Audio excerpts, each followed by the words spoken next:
est probablement rédigé sur commande directe du pouvoir en place.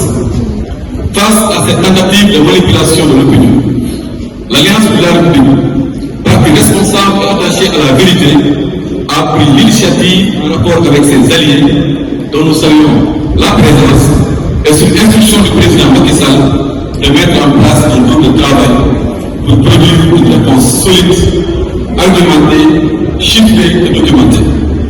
Ce document a été produit en réponse au document intitulé au début rapport de la situation des finances publiques, gestion 2019 à 2024, et publié le 12 février 2025 par la Cour des comptes de la République du Sénégal.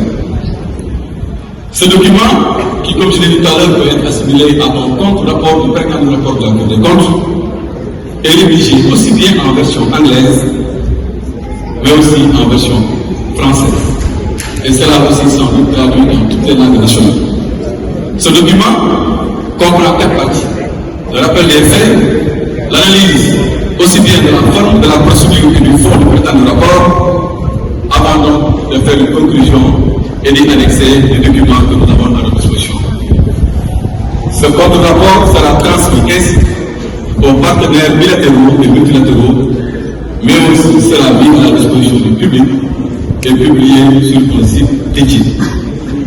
Au-delà des éléments déjà exposés lors du point de presse du 13 février 2025, je me vais alors vous présenter les grandes lignes. Les nouveaux faits contenus dans le rapport qui confirment la supercherie orchestrée avec la complicité active, non pas de la Cour des comptes, mais de la Chambre des affaires budgétaires et financières. Mais avant toute chose, nous tenons à faire quelques précisions sur la production du rapport. Il est important de signaler que la Cour des comptes établit son rapport sur la base des sources présentées par le gouvernement.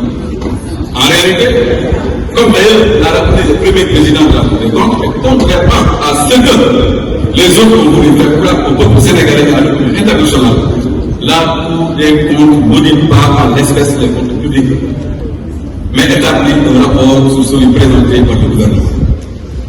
Dans le temps présent, il convient de signaler que la Chambre des affaires budgétaires et financières n'a point établi le rapport, mais a validé le rapport de l'inspection générale des finances, organe interne au ministère des Finances et du Budget. Ça, c'est une précision. Et nous le disons de manière claire, nette et précise. Ce rapport n'émane pas de la Cour des comptes, mais émane plutôt du ministère des Finances à travers l'IGF. Parce qu'ils ont essayé de faire pour ça au peuple sénégalais, ce qui était archi. Mais au-delà, il est important aussi de rappeler que la procédure qui a été adoptée a été viciée dès le départ.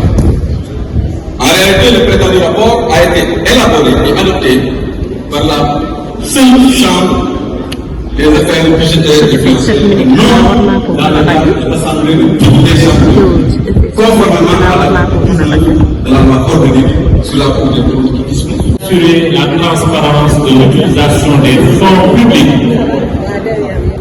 Toutefois, l'existence de ces observations ne saurait interprétée comme une preuve d'acte frauduleux ou de dissimulation. C'est donc dans un esprit de responsabilité, de transparence et de continuité républicaine que nous nous adressons à vous aujourd'hui. Par la voix de M. Pape Malick Ndour, ancien ministre,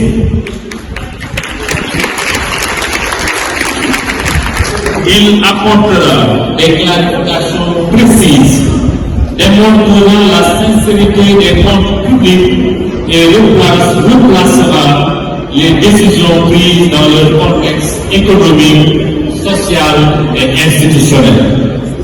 Je donne la parole à notre camarade Pape Malick Ndour.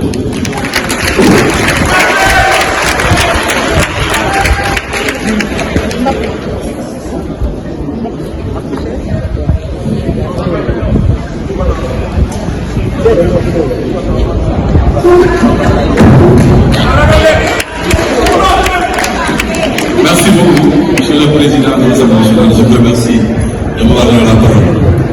Je m'en vais donc pour lire la déclaration liminaire qui sera automatiquement suivie de la lecture des grandes lignes du document que nous avons fait sous l'instruction du président Macky Sall.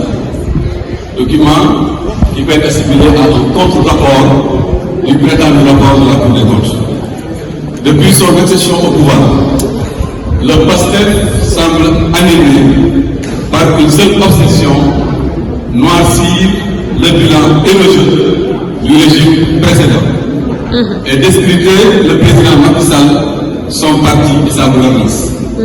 Les accusations de maquillage des chiffres soulevées ces derniers temps s'inscrivent parfaitement dans ce sillage de diabolisation systématique.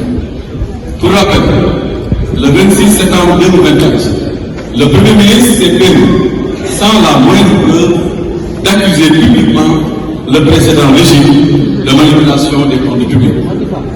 Quelques semaines plus tard, en pleine campagne pour les élections législatives, il est allé plus loin en accusant un ancien responsable de disposer d'un compte bancaire crédité de 1000 milliards de francs CFA, soit 1,5 milliard €. D'ailleurs, depuis lors, on n'entend plus parler de ce fameux compte et le peuple réclame au Premier ministre de nous expliquer où en est-on avec ce fameux compte. C'est donc dans ce climat de suspicion savamment entretenu que le 12 février 2025, le prétendu rapport de la Cour des comptes a commencé à circuler sur les réseaux sociaux. Étrangement, le site officiel de la Cour des comptes a été inaccessible pendant 48 heures, empêchant les citoyens d'en vérifier l'authenticité. Depuis lors, les accusations farfelues se succèdent, accompagnées de menaces répétées.